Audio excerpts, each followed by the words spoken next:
If I just go outside and start waving my gun at people, that is considered aggravated assault. When the police do it, it's not even something that's reported. That's unacceptable. Banning chokeholds and strangleholds, requiring de-escalation, requiring a warning before shooting, exhausting all alternatives before shooting, a duty to intervene, banning shooting and moving vehicles, establishing a use of force continuum, which just means that the police have identified which force can be used in which circumstances, and then requiring that all force be reported. These 8 things are simple. They are things that mayors and police chiefs have the power to change today. We have just not had the political will and the courage to do so.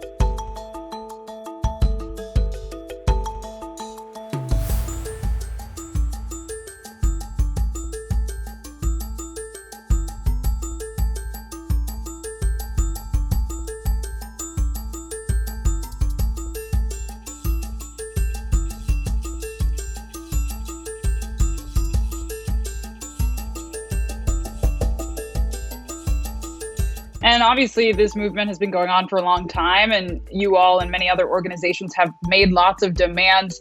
How have they been received by the police force, law enforcement, and what needs to change, if anything? The only thing that the police say is they say things like, if you restrict force and it makes it more dangerous for us. And that actually isn't true. The data is really clear that in the places with the most restrictive force, the police are actually safest and communities are safest.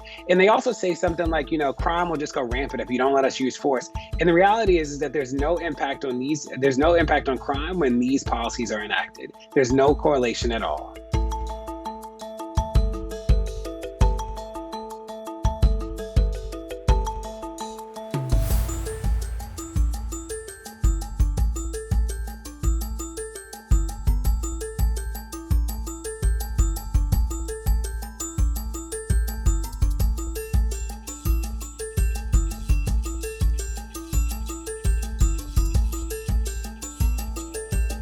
Only 5% of the arrests that happen in the country for violent crime.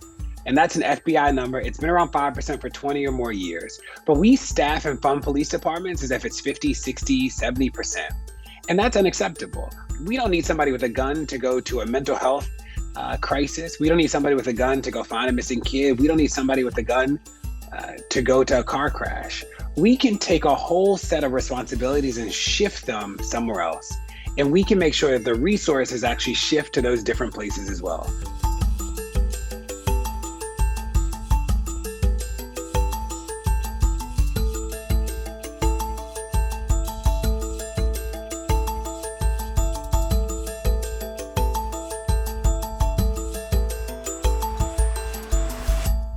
Can you just tell us, how did you get into this work? I think a lot of protesters join organically. So what got you into this work? I used to teach. I taught 6th grade math, and 6th grade math was by far the most important thing I've ever done. And Mike Brown was a teenager, and I was like, wow, he is like the age of the students that he's as old as my students would be at this point. And they deserve a better world than this. So when he got killed, I was like, I'm gonna go stand in the street. And then I got tear gas, and I was like, wow, I will never stop fighting until this problem ends. So this is like unacceptable. And it's that actual moment of awakening that we see in the street today. It's so many people who had heard about the violence of the police. They saw it on TV. They might have been to a protest. But, we're seeing the violence of police even more ratcheted up in some ways than it was in 2014. We're seeing people shot with rubber bullets. I know one person who permanently lost her eye. I know another person whose jaw was almost shattered. But that's why we launched 8 Can't Wait. We know the solutions. Again, we don't have the political leaders who have the courage to enact them. This is organizing, and this is the first step in how we make change.